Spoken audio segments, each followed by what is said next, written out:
Hello students, introduction of chapter 15 probability. बेटा हमने first lecture में कुछ बेसिक पढ़ा था और एक एग्जाम्पल किया था, और जो हमने पढ़ा था बेटा वो बहुत ही ज़्यादा इम्पोर्टेंट था। तो हमारा फर्स्ट लेक्चर बेटा किसी फॉल्ट से बीच में ही क्लोज करना पड़ा हमें, तो बिल्कुल उससे आगे स्टार्ट करते हैं। हम क्या पढ़ रहे थे देखते हैं बच्चों। और बेटा फर्स्ट लेक्चर पे बहुत सारे बच्चों की कमेंट आई थी कि सर हमें जो टॉपिक आपने करवाया वो बहुत ही अच्छे से क्लियर है, बिल्कुल बेसिक कंसेप्ट से उठाया था मैंने। क्लियर बेटा।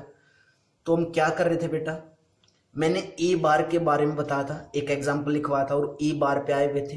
तो जब सेकंड लेक्चर तुम देखो तो फर्स्ट लेक्चर जरूर देखना बेटा एक बार, लास्ट कम से कम 10 मिनट्स का दो जरूर देखना फर्स्ट लेक्चर को, लास्ट 10 मिनट्स का जहां से ये एग्जाम्पल स्टार्ट करवाया था। ठीक है।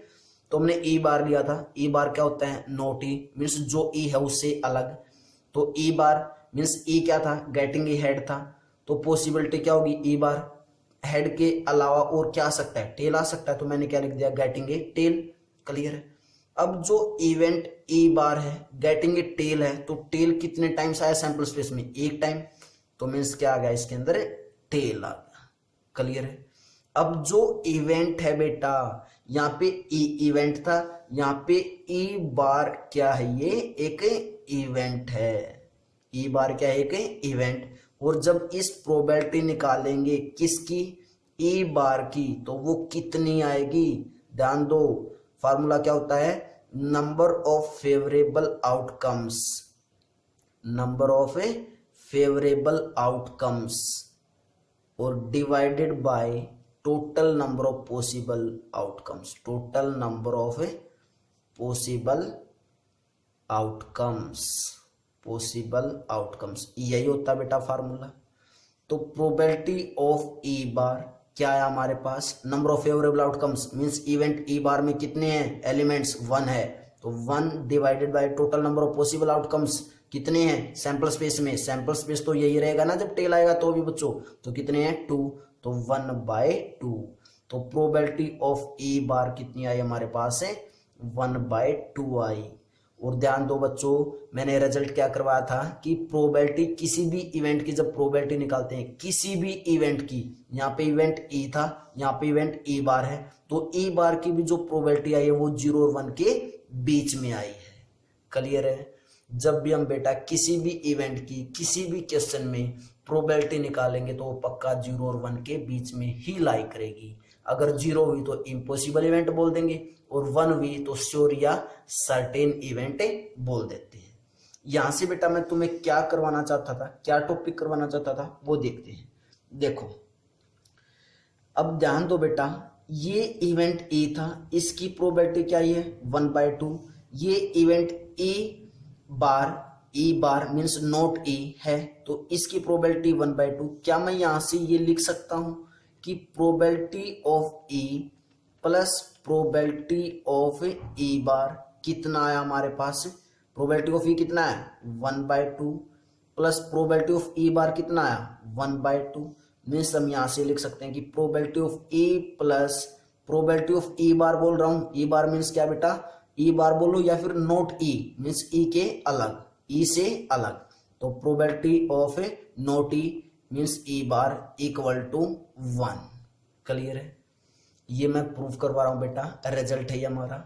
तो probability of E plus probability of E, probability of E plus probability of not E कितना आ गया 1 आ गया। उसके बाद क्या यहां से हम ये लिख सकते हैं क्या कि प्रोबेबिलिटी ऑफ ई इक्वल है किसके, probability of E bar, probability of E को मैं उस साइड लेके जा रहा हूं, प्रोबेबिलिटी ऑफ ई बार किसके इक्वल आ गया 1 माइनस प्रोबेबिलिटी ऑफ ई के इक्वल आ गया। क्लियर है बच्चों। क्या लिखा हमने कि probability of E bar means probability of not E equal आ गया 1 माइनस प्रोबेबिलिटी ऑफ ई।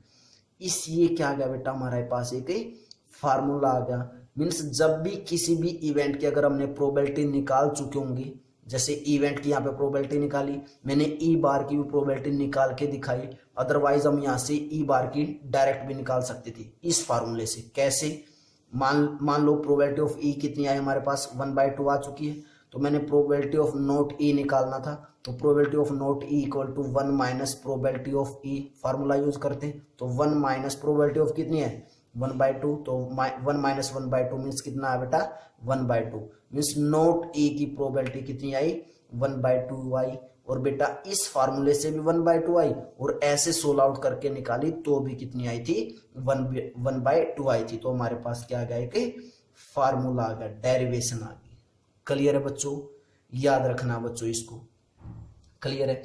तो हम यहां से क्या बोल सकते हैं बेटा, द इवेंट, मैं कुछ लैंग्वेज लिख रहा हूं, इसको याद रखना है, मीन्स समझ के रखना है। क्या, the event E bar representing REP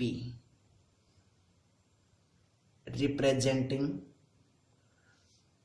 note A, means जो ई बार को मैं बार बार बोल रहा हूं उसको कैसे रिप्रेजेंट करेंगे नोट ई से। क्लियर है। इज कॉल्ड द कॉम्प्लीमेंट, मैं जो बार बोल रहा हूं बेटा उसको हम क्या भी बोलते हैं complement, COMPLEMENT, complement of the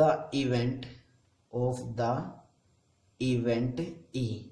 या तो हम जब ई बार बोल रहे हैं उसको या तो ई बार ही बोलते रहो, या फिर हम क्या बोल सकते हैं नोट ई बोल सकते हैं, या फिर हम क्या बोल सकते हैं कॉम्प्लीमेंट ऑफ ई बोल सकते हैं। ठीक है। और उसके बाद आल्सो ई एंड ई का complement are called complementary events. तो इनको हम क्या भी बोलेंगे बेटा कॉम्प्लीमेंट्री इवेंट्स भी बोलते हैं। क्लियर है बच्चों। क्या जो ई बार नोट ई या फिर कॉम्प्लीमेंट ऑफ ई जो मैंने करवाया इस एग्जाम्पल के थ्रू वो क्लियर है बच्चों। और ये मत सोचना कि ये इसी एग्जाम्पल में अप्लाई है बेटा, ये सभी एग्जाम्पल्स में अप्लाई होता है। जो ये फार्मूला मैंने लिखवाया वेरी वेरी इंपॉर्टेंट, सभी क्लासेज में यूज होगा, 9th 10th और 11th और 12th सभी क्लासेज में यूज होता है। क्लियर है। अगर तुमने यहाँ पे प्रोबेबिलिटी 9th 10th क्लासेज में अच्छी तरीके से कर ली तो तुम 11th 12th क्लासेज में बिल्कुल भी मार नहीं खाओगे। अगर तुमने बेटा अब प्रोबेबिलिटी अच्छे से नहीं की तो 11th 12th क्लास में तुम्हें कुछ भी समझ में आने वाला नहीं है फिर। ठीक है बेटा। तो pause the video, note it down बच्चों। अच्छा बेटा, कोई ये तो नहीं सोच रहा होगा कि सर आपने ये तो निकाला ही नहीं जो सेकंड पार्ट था कि also find the probability of getting a tail. बेटे मैं निकाल चुका हूं, यही तो है ये ई, जो ई का कॉम्प्लीमेंट है वो क्या है, हमने क्या माना था ई का कॉम्प्लीमेंट गेटिंग अ टेल, तो ये टेल आने की प्रोबेबिलिटी ही निकल चुकी है 1/2।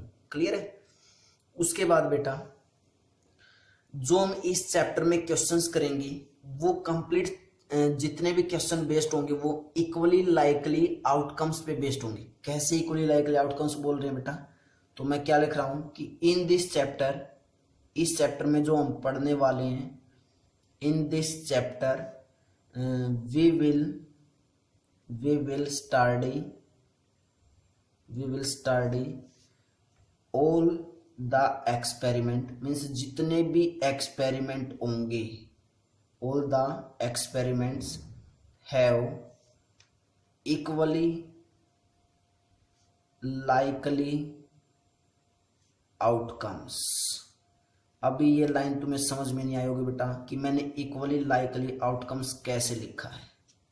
देखो मैंने क्या बोला कि एक डाई है, थ्रो ए डाई, इस बात को समझाने की कोशिश करूंगा बेटा कि थ्रो ए डाई, एक डाई को थ्रो किया तो वहां पे क्या क्या आ सकता है 1B 2B 3B 4B 5B 6B। तो एक रैंडम एक्सपेरिमेंट हो गया, मीन्स हम श्योर नहीं है कि क्या आएगा, या तो 1 भी आ सकता है बेटा, 2 भी आ सकता है, 3B 4B 5B 6B कोई भी आ सकता है।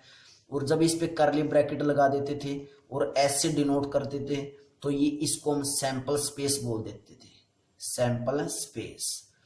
हम बात करना चाहते हैं कि इक्वली लाइकली आउटकम्स किसको बोल रहे हैं बेटा, जो ये एक्सपेरिमेंट करने के बाद जो ये सैंपल स्पेस आया, और इस सैंपल स्पेस में हम इन सभी को, जो सैंपल स्पेस के अंदर एलिमेंट्स हैं या इनको आउटकम्स बोलते हैं, इन सभी की प्रोबेबिलिटी सेम होनी चाहिए। मीन्स 1 की प्रोबेबिलिटी निकालेंगे वो, 2 की प्रोबेबिलिटी निकालेंगे दिस, 3 की प्रोबेबिलिटी निकाली वो, 4 की प्रोबेबिलिटी, 5 की प्रोबेबिलिटी, 6 की प्रोबेबिलिटी, मीन सभी आउटकम्स की प्रोबेबिलिटी अगर सेम है तो वो एक्सपेरिमेंट कैसा है, इक्वली लाइकली आउटकम्स वाला एक्सपेरिमेंट है। मैं क्या कह रहा हूं, कुछ समझ में आ रहा है बच्चों? कि जो सैंपल स्पेस के अंदर एलिमेंट्स या फिर हम आउटकम्स बोलते हैं, उन सभी की प्रोबेबिलिटी क्या होनी चाहिए, सेम होनी चाहिए। अगर सभी की प्रोबेबिलिटी बेटा सेम है तो इट मीन्स कैसा एक्सपेरिमेंट है, वो इक्वली लाइकली आउटकम्स है। और हमें 9th और 10th क्लास में सोचने की जरूरत नहीं है, सभी जो एक्सपेरिमेंट होंगे वो कैसे ही होंगे, इक्वली लाइकली आउटकम्स वाले ही एक्सपेरिमेंट होंगे। क्लियर है? कैसे?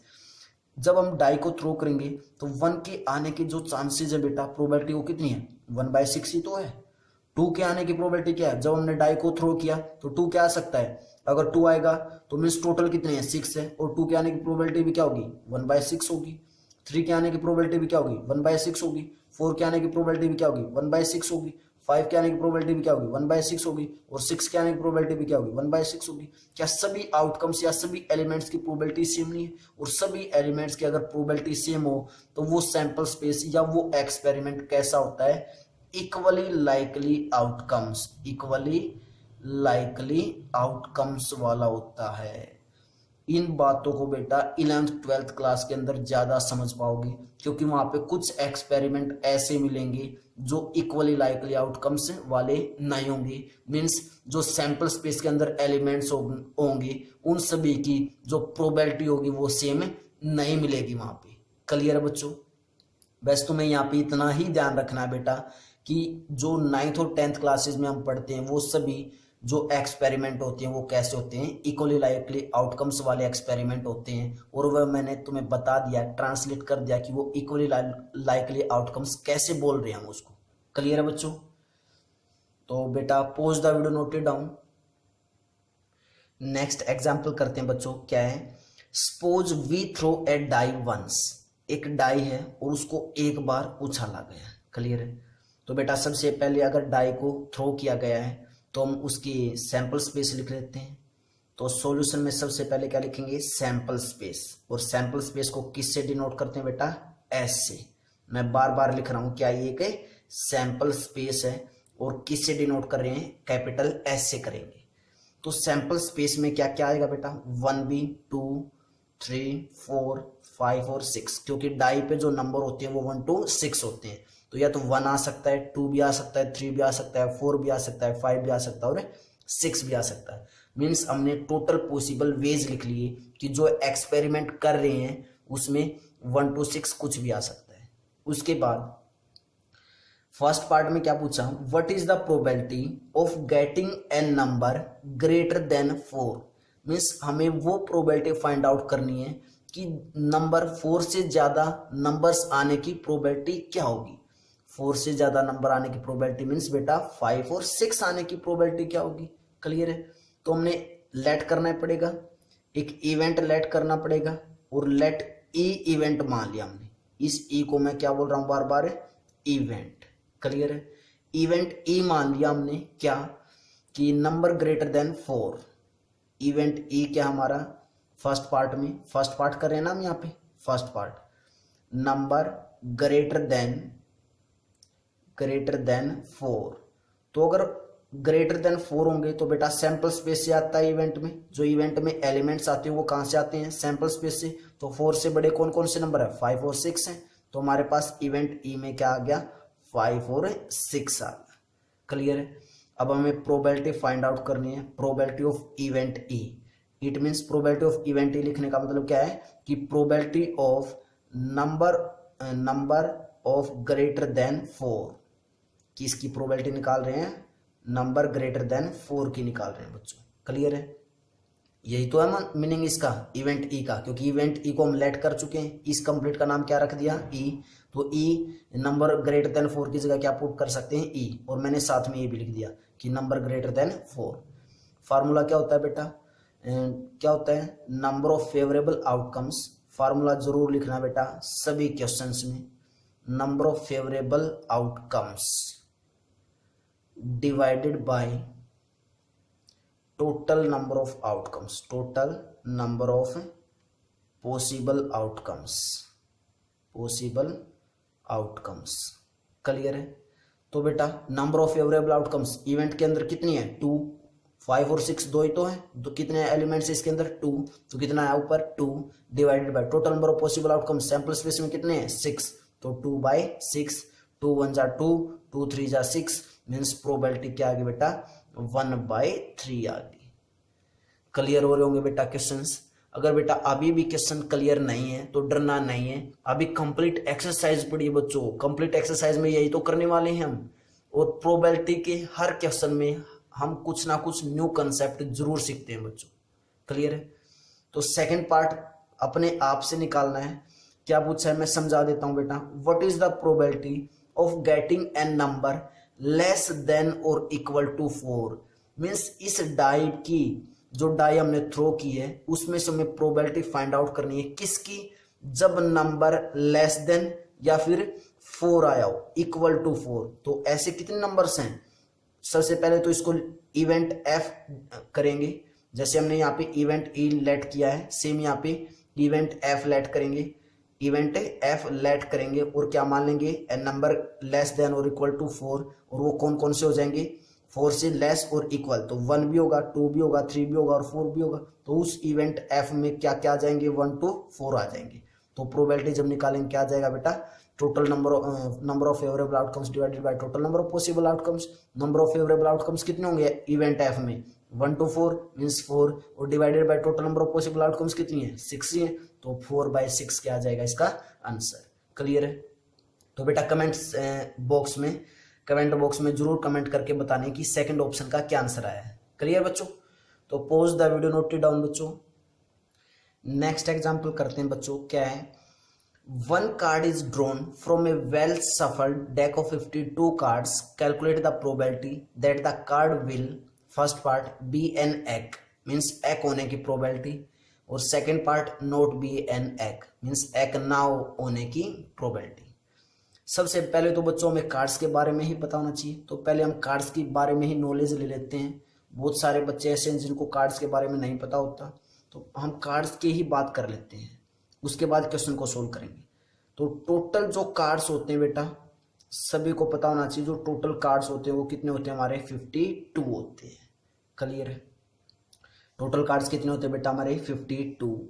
उसके बाद 52 कार्ड्स में 26 डिवाइड होते हैं, 26 ब्लैक होते हैं, 26 कैसे होते हैं?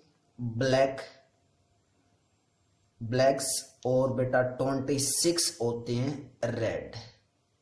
ये हमें पता होना चाहिए। टोटल कार्ड्स कितने होते हैं बेटा? 52 में 26 are blacks and 26 are reds. Clear है? अब 26 में से भी 13 डिवाइड होते हैं, 26 में भी कितने डिवाइड होते हैं बेटा? 13। क्लियर है?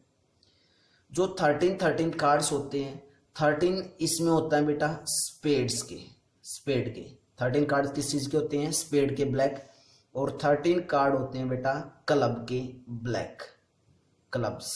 क्लियर है? जिनको हम 13 कार्ड्स को क्या बोलते हैं? क्लब्स बोलते हैं, और 13 को क्या बोलते हैं? स्पेड बोलते हैं। क्लियर है? सेम ऐसे जो रेड होते हैं वो भी 2 में डिवाइड होते हैं, 13 और यहाँ पे भी 13 रेड कौन से होते हैं बेटा? हार्ट के होते हैं। क्या बोलते हैं उनको हम? हार्ट। और 13 किस चीज के होते हैं बेटा? डायमंड के होते हैं, डायमंड्स। क्लियर है?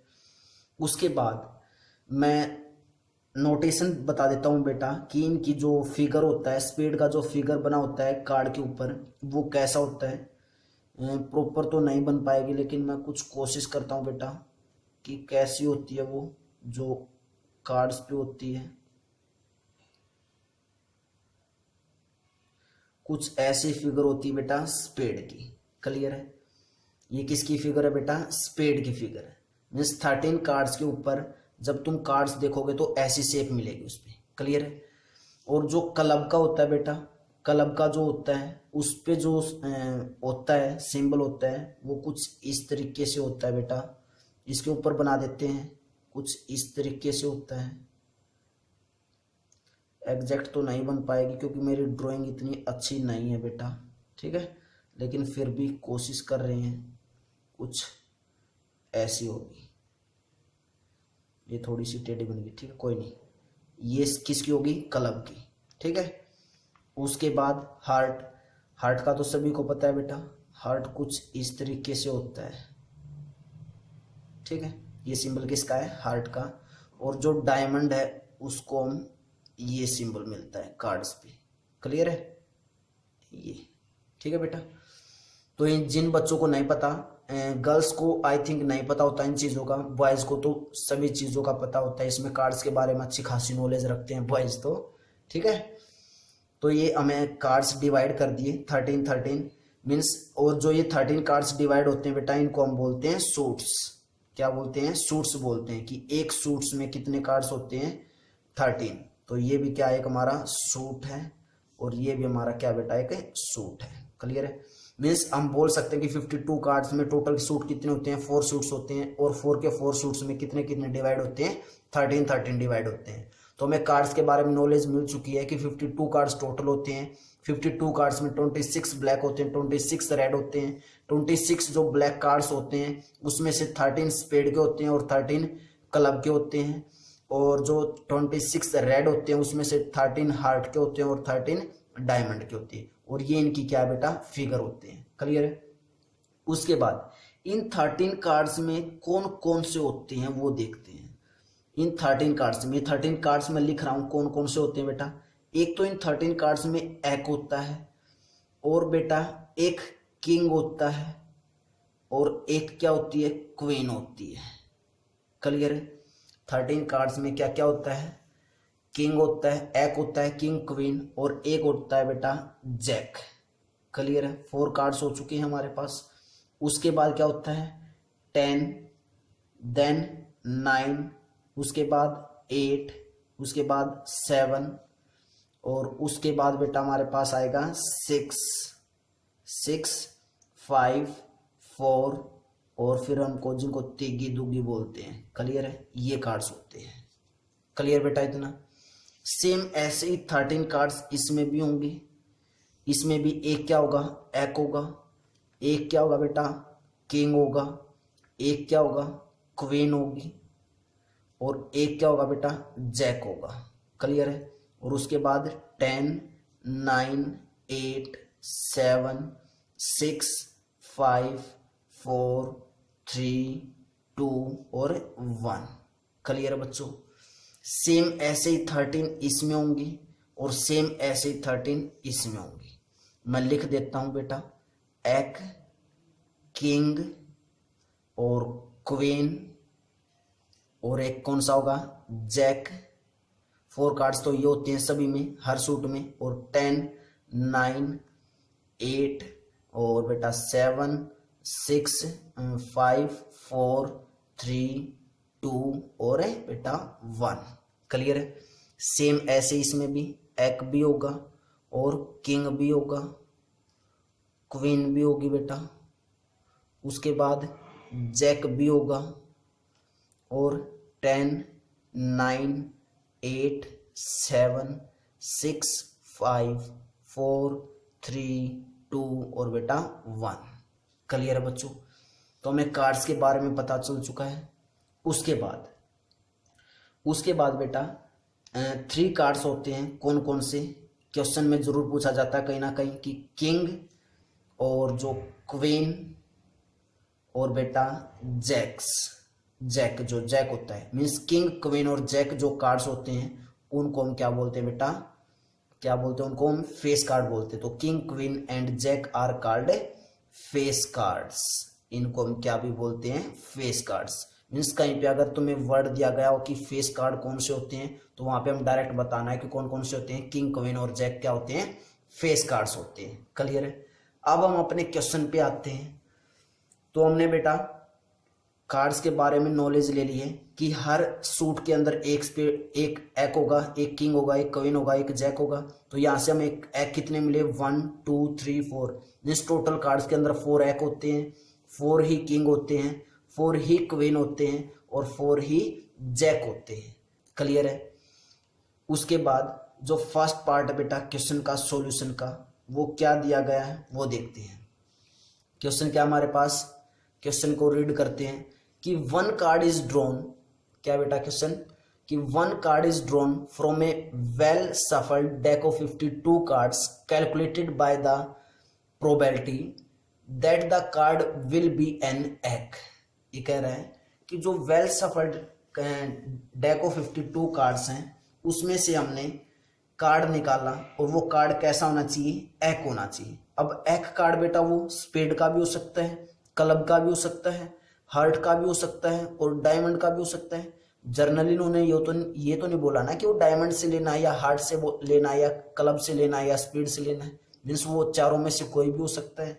तो जो प्रोबेबिलिटी होगी बेटा, सबसे पहले तो हम इवेंट लेट करके चलेंगे, इवेंट को लेट करके चलेंगे कि जो सबसे पहले तो हम लिख लेते हैं कि टोटल कार्ड्स कितने हमारे पास 52। ये क्या होगा, सैंपल स्पेस के एलिमेंट्स हो गए बेटा, क्या होगा ये, या फिर ऐसे लिख सकते हैं number of elements in a sample space is 52। Clear है। उसके बाद हमने एक इवेंट ई लेट किया और जो इवेंट ई है वो क्या है, जो फर्स्ट पार्ट में हमें निकालना था क्या, कि द कार्ड इज एन एक, मीन्स एक होने की प्रोबेबिलिटी। तो एक कितने टोटल 4 कार्ड्स हैं, तो जब प्रोबेबिलिटी ऑफ ई निकालेंगे तो सेम फार्मूला क्या था formula, number of favourable outcomes, number of favourable outcomes divided by total number of possible outcomes, total number of possible outcomes. यही था बेटा फार्मूला। क्लियर है। अब number of favourable outcomes, the card is an एक, कितने हैं 4 है। Event E के अंदर कितने हैं आएंगे कार्ड, 4 आएंगे। 4 कौन कौन से आएंगे, 4 के 4 जो मीन्स एक है, 13 जो सूट्स स्पीड के अंदर होगा एक क्लब के अंदर होगा, एक हार्ट के अंदर होगा और एक डायमंड के अंदर होगा। तो टोटल कितने कार्ड्स आए, 4 आए। तो 4 अपॉन और टोटल पॉसिबल आउटकम्स कितने हैं 52, क्योंकि 52 में से निकालने, तो प्रोबेबिलिटी क्या आई 4/52। 4 1 जा 4 और 4 1 जा 4 और 4 3 जा 12, मीन्स कितनी आई प्रोबेबिलिटी बेटा 1/13 आ गई, किसकी, एक होने की प्रोबेबिलिटी। क्लियर है। अब जो सेकंड पार्ट दिया है बेटा, उसमें क्या पूछा इन्होंने हमसे कि नोट बी एन एक, नोट बी एन एक मीन्स एक ना होने की प्रोबेबिलिटी क्या होगी। इसको हम 2 वेज से निकालेंगे, 2 वे से निकालेंगे। एक तो हमने फार्मूला करवाया था कि नोट ई जब निकालना हो तो कैसे निकालते हैं, और एक हम बेसिक फार्मूले से निकालेंगे, क्योंकि अभी तो हम इंट्रोडक्शन कर रहे हैं बेटा, सीखना हमें, ठीक है। तो हम पहले फार्मूले से कर लेते हैं। मैंने जो फार्मूला लिखवाया था वो था कि प्रोबेबिलिटी ऑफ नोट ई किसके इक्वल होता है, 1 माइनस प्रोबेबिलिटी ऑफ ई के इक्वल होता है।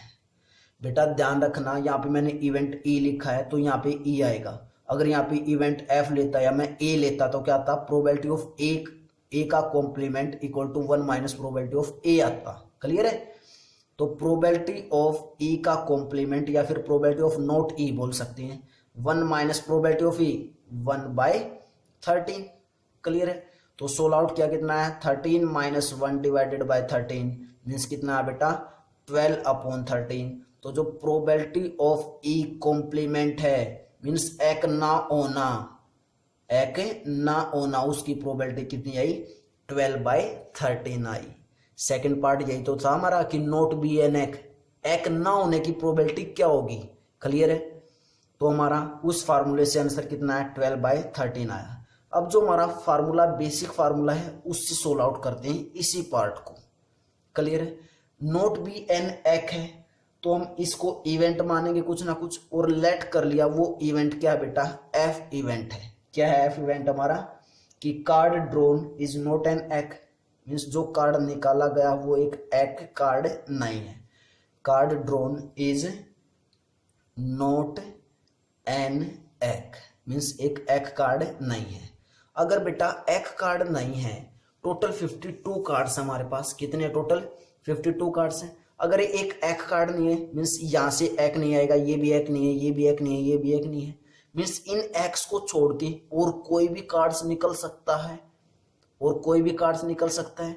तो मीन्स हमारे पास जो फेवरेबल केसेस होंगे, मीन्स फेवरेबल केसेस होंगे वो क्या क्या हो सकते हैं, इन एक्स को छोड़ के टोटल कार्ड्स 52 में से इन एक्स को छोड़ के और जितने भी कार्ड्स बचे वो क्या हो जाएंगे, हमारे फेवरेबल केसेस हो जाएंगे। क्लियर है? तो इट मीन्स 52 में से अगर हमने 4x निकाल दिए तो कितने बचे, 48 बचे। तो हमारे पास फेवरेबल कितने हो जाएंगे, 48 हो जाएंगे। तो हम क्या लिख सकते हैं, जब प्रोबेबिलिटी ऑफ एफ निकालेंगे तो सेम पहले फार्मूला चिपकाना बेटा, वही क्या, number of favourable outcomes, number of favourable outcomes और डिवाइडेड बाय क्या आ जाएगा बेटा, total number of possible cases, total number of possible cases या फिर क्या बोल सकते हैं, आउटकम्स बोल सकते हैं। क्लियर है? Number of favourable outcomes not an एक होने का 52 में से अगर 4 माइनस कर देंगे कितना बचा, 48, और total number of possible outcomes means total cases कितने हैं, 52 कार्ड्स हैं, तो 52। क्लियर है बच्चों? इसको कैंसिल आउट करेंगे, 4 से कर दिया हमने, 4 1 जा 4, 4 2 जा 8, 4 1 जा 4, 4 3 जा 12, तो कितना आया बेटा, 12/13 आया। और क्या बेटा, हमने जो फार्मूले से निकाला था वहां से भी क्या है, 12/13, और यहाँ से भी क्या है, 12/13। इट मीन्स हमने फार्मूला यूज करके भी दिखा दिया तुम्हें, और जर्नल फार्मूले जो हम यूज करते हैं हर क्वेश्चन में उससे भी दिखा दिया, दोनों ही आंसर क्या है, सेम है। क्लियर बच्चों? तो कंसेप्ट बहुत ही अच्छा बच्चों। वीडियो को पॉज करो और कंप्लीट अपनी कॉपी में नोट्स बनाओ बिल्कुल प्रॉपर वे से जैसे मैंने तुम्हें बनाया। और बेटा लेक्चर के बाद जरूर बताया करो कि लेक्चर कैसा लगा, जो तुम्हें टॉपिक करवाया जा रहा है वो कितना तुम्हें क्लियर है, ये जरूर बताया करो कमेंट बॉक्स में। ओके स्टूडेंट्स, बेटा pause the video, note it down. Next question करते हैं बेटा एक और एग्जाम्पल, और इस एग्जाम्पल में बेटा हम कुछ नया सीखेंगे।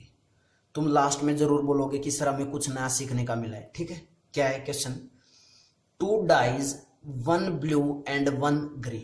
हमारे पास कितनी डाइज है बेटा, 2 डाइज हैं, एक ब्लू है और एक ग्रे है। Are thrown at the same time, दोनों को एक साथ थ्रो किया जाता है। मैंने बोला था ना कि प्रोबेबिलिटी का हर क्वेश्चन बिल्कुल आराम से पढ़ना है, हमें कंसेप्ट मींस लाइन का मीनिंग पता होना चाहिए। ऐसे रीडिंग करने का कुछ फायदा नहीं है इंग्लिश का बच्चों, ये इंग्लिश सब्जेक्ट नहीं है, मैथ है। ठीक है, तो प्रॉपर वे से रीड करना हमेशा। Are thrown at the same time, दोनों को एक टाइम पे थ्रो किया गया। Write down all the possible outcomes, सबसे पहले तो हमें पॉसिबल आउटकम्स लिखनी है कि क्या क्या हो सकती हैं। पॉसिबल आउटकम्स बोला, इट मीन्स क्या लिखना बेटा, हमें सैंपल स्पेस लिखना है। What is the probability that the sum of the two numbers appearing on the top of the die is? उसके बाद हमें प्रोबेबिलिटी निकालनी है किस किस की, जब हम दोनों डाई को एक साथ अगर थ्रो कर रहे हैं तो जब सम कितना आ जाए, 8 आ जाए, या सम कितना आ जाए, 13 आ जाए, या फिर सम कितना आ जाए बेटा, लेस देन और इक्वल टू 12 आ जाए। हमें इन सभी की प्रोबेबिलिटी फाइंड आउट करनी है। क्लियर है? तो सबसे पहले तो हम सैंपल स्पेस लिखेंगे बेटा, और सैंपल स्पेस कैसे लिखेंगे वो तो मैं बताता हूं। अगर बेटा देखो 2 डाई है, अगर 2 डाई है तो फर्स्ट जब हमने दोनों डाइज को थ्रो करेंगे तो क्या पता फर्स्ट पे क्या आ गया हो, 1 आ गया हो। हम तो पॉसिबल वेज लिख रहे हैं ना, हमें नहीं पता क्या आएगा, लेकिन इतना तो बोल सकते हैं क्या पता 1 आ गया हो फर्स्ट पे, और सेकंड पे भी क्या आ गया हो, 1 आ गया हो। और हमेशा जब भी बेटा 2 डाइज या 3 डाइज या 4 डाइज हो तो उनको हम ऐसे लिखते हैं, पेयर में लिखते हैं। क्लियर है? फर्स्ट पे भी 1 आ गया हो और सेकंड डाई पे भी 1 आ गया हो सकता है। उसके बाद कोमा, फर्स्ट पे 1 ही रहा हो, सेकंड पे क्या आ गया हो, 2 आ गया हो। हमें तो पॉसिबल वेज लिखने हैं। फर्स्ट पे 1 ही रहा, सेकंड पे क्या आ गया, 3 आ गया हो। फर्स्ट पे 1 ही रहा और बेटा सेकंड पे क्या आ गया हो, 4 आ गया हो। फर्स्ट पे 1 ही रहा और सेकंड पे क्या आ गया, 5, और फर्स्ट पे 1 ही रहा बेटा और सेकंड पे क्या आ गया, 6 आ गया। क्या ये पॉसिबल वेज नहीं हो सकते? 2 डाइज एक साथ थ्रो किए तो फर्स्ट पे क्या पता 1 फिक्स रहा हो और सेकंड पे चेंज होते रहे हो। क्लियर है? उसके बाद क्या पता फर्स्ट पे 2 आया हो और सेकंड पे 1 आ गया हो, फर्स्ट पे 2 आया हो सेकंड पे भी 2 आ गया हो। क्लियर है? फर्स्ट पे 2 आ गया हो और सेकंड पे 3 आ गया हो। बेटा जो मैं अब ये सैंपल स्पेस लिख रहा हूं ये हर क्लास में यूज होते हैं, 9th में भी, 10th में भी, 11th में भी और 12th में भी। तो ये जो सैंपल स्पेस है कैसे लिख रहे हैं, जब दो डाइस को एक साथ अगर हम थ्रो करेंगे तो वो कैसे आएंगी वो देख रहे हैं। क्लियर है? तो मैं यहाँ पे क्या करने वाला हूँ कि फर्स्ट डाई पे 2 फिक्स रखा और सेकंड डाई पे नंबर क्या होते रहे, चेंज होते रहे। मीन्स फर्स्ट डाई पे फिक्स होने का मतलब जो ब्लू डाई है उस पे 1 फिक्स रहा फर्स्ट में, सेकंड में 2 फिक्स रहा और ग्रे क्या होते रहे, चेंज होते रहे। तो उसके बाद क्या आया 2 4, देन उसके बाद क्या आया बेटा 2 5 और देन क्या आया 2 6। अब तुम सभी समझ भी गए होगी कि हम कैसे लिखना चाहते हैं। क्लियर है? उसके बाद फर्स्ट डाई पे 3 फिक्स कर दिया और सेकंड डाई को क्या करते रहेंगे, चेंज। तो फर्स्ट पे 3 और सेकंड पे 2, फर्स्ट पे 3 और सेकंड पे 3, फर्स्ट पे 3 और सेकंड पे 4, फर्स्ट पे 3 और सेकंड पे 5, फर्स्ट पे 3 और सेकंड पे 6 आया। क्लियर है? क्योंकि डाई पे 1 2 6 नंबर होते हैं, 1 2 6 से तो अलग कुछ लिख नहीं सकते। उसके बाद फर्स्ट पे 4 फिक्स कर दिया और सेकंड पे बेटा चेंज कर दिया हमने। क्लियर है? क्या आया उसके बाद 4 4, देन 4 5, उसके बाद 4 6, उसके बाद 5 1, देन 5 2, उसके बाद 5 3 और उसके बाद 5 4, उसके बाद बेटा 5 5 और उसके बाद 5 6 और 6 1 6 2 6 2 और बेटा 6 3 और 6 4 और उसके बाद 6 5 और बेटा क्या होगा 6 6। यही पॉसिबल वेज हो सकते हैं बच्चों। क्या क्लियर है इतना तुम्हें? ये मैंने सैंपल स्पेस लिख दिया बेटा, मीन्स सभी पॉसिबल वेज लिख दिए। और सैंपल स्पेस कब कहलाएगा, जब मैं इसको किस में लिख दे, करली ब्रैकेट में। और सैंपल स्पेस को किस से डिनोट करते हैं, कैपिटल एस से। तो ये एस क्या आ गया हमारे पास, एक सैंपल स्पेस आ गया। क्या आ गया बेटा हमारे पास है, सैंपल स्पेस। तो स्टार्टिंग में इन्होंने क्या पूछा था, right down all the possible outcomes. तो ये सभी क्या आ गया हमारे पास है, पॉसिबल आउटकम्स आ गई। क्लियर है बच्चों? क्या आ गया हमारे पास, ये पॉसिबल आउटकम्स आ गई। क्लियर है? उसके बाद मैंने ये बताया था बेटा, जो सैंपल स्पेस के अंदर जो भी होता है उसको हम या तो एलिमेंट्स बोलते हैं या फिर आउटकम्स बोलते हैं। क्लियर है? तो बच्चों वहां पे जब हम एक डाई को थ्रो कर रहे थे तो 1 2 3 ये क्या होती थी, हमारी आउटकम्स होती थी। तो 1 को हम एक आउटकम बोलते थे, 2 को भी हम एक आउटकम बोलते थे। यहाँ पे जो आउटकम या एलिमेंट होगा ये कंप्लीट एक एलिमेंट होगा, ध्यान रखना है। क्लियर है? ये भी एक एलिमेंट या एक आउटकम होगी। मैं तुम्हें बिल्कुल बेसिक बता रहा हूं बेटा, ऐसी बातें कोई टीचर नहीं बताने वाला है स्कूल और कॉलेज में। स्कूल में या फिर ट्यूशन पे तुम जाओगे या फिर कभी कॉलेज में जब प्रोबेबिलिटी पढ़ोगे तो कोई टीचर नहीं बताने वाला ये चीजें। ठीक है? तो ये सभी क्या है, इस कंप्लीट पेयर को एक एलिमेंट या एक आउटकम बोलते हैं, ये ध्यान रखना है।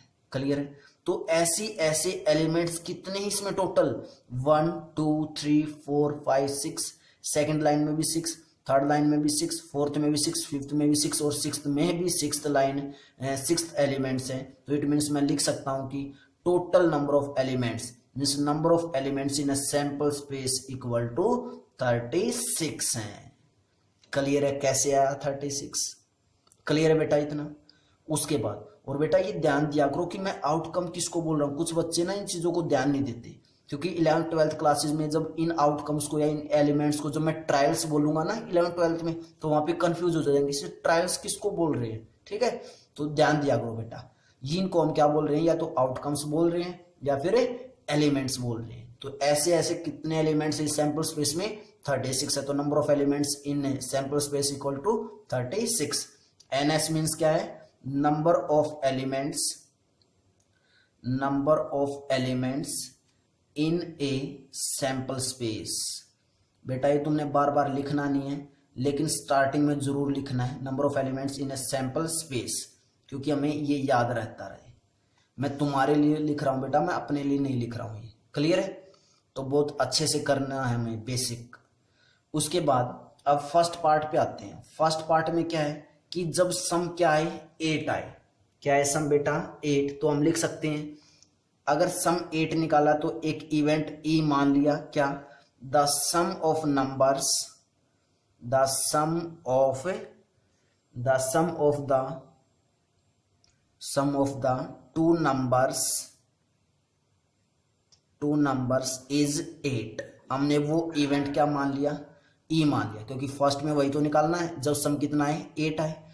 तो ऐसे कितने एलिमेंट्स होंगे देखते हैं, ऐसे कितने एलिमेंट्स होंगे ई के अंदर, मीन्स सैंपल स्पेस के अंदर, क्योंकि इवेंट ई में जो इवेंट, इस ई को हम क्या बोलते हैं बेटा, इवेंट बोलते हैं ना। और इवेंट में जो एलिमेंट्स या जो आउटकम्स आती हैं वो कहाँ से आती हैं, सैंपल स्पेस से आती हैं। और इवेंट ई में कौन कौन सी एलिमेंट्स या आउटकम्स आएंगी, जिन दो नंबर्स का सम क्या हुआ हो 8 हुआ हो। तो देखो चेक करो, क्या फर्स्ट लाइन में कोई ऐसा एलिमेंट या ऐसे आउटकम है जिसका सम 8 हुआ हो, नहीं, क्योंकि 1 1 का सम 2, 1 और 2 का सम 3, 1 और 3 का सम 4, 1 और 4 का सम 5, तो फर्स्ट में नहीं है। सेकंड में जिसका सम 8 हुआ हो, यस 2 और 6, तो क्या आ गया बेटा 2 और 6 आ गया एक तो। उसके बाद थर्ड लाइन में क्या होगा जिसका सम 8 हुआ हो, 3 5 हो, क्या है 3 5 है। उसके बाद 3 6 का तो सम 9 हो जाएगा, हमें तो 8 चाहिए। फोर्थ लाइन में 4 4 4 4, और कोई है जिसका सम 8 हुआ हो, नहीं। फिफ्थ लाइन में 5 3 5 और 3, और बेटा 6 लाइन में क्या हो जाएगा 6 और 2, जिसका सम क्या हुआ होगा 8 हुआ होगा। तो ई इवेंट के अंदर जो एलिमेंट्स आए वो क्या क्या है, 2 6 3 5 4 4 5 3 और 6 2 आए। क्लियर है बच्चों। तो टोटल एलिमेंट्स कितने हैं, 1 2 3 4 5 है। तो जब हम प्रोबेबिलिटी ऑफ ई निकालेंगे तो फार्मूला क्या होता है हमारा, जनरल फार्मूला क्या था बच्चों, क्या था formula, number of favourable outcomes, number of favourable outcomes. इस फार्मूले को नहीं बोलना है बच्चों, number of favourable outcomes divided by total number of possible outcomes, possible outcomes. Clear है। तो हमारे पास favourable outcomes means event E में क्या क्या हैं, कितने एलिमेंट्स हैं, 1 2 3 4 5 आउटकम्स हैं। और total number of possible outcomes sample space में कितने एलिमेंट्स थे 36, तो 5/36, this is my answer. Check कर लो बेटा यही आंसर। क्लियर है। सेम ऐसे सेकंड पार्ट निकालेंगे कि जब सम क्या हो 13 हो, मीन्स ऐसे दो नंबर ढूंढने हैं इसके अंदर। सबसे पहले तो हम इवेंट लेट करेंगे, let F be the event, क्या the sum of the two numbers is कितना होना चाहिए, सम 13 होना चाहिए। क्लियर है। मीन्स ऐसे दो नंबर ढूंढने जिनका सम कितना हो 13 हो। क्लियर है।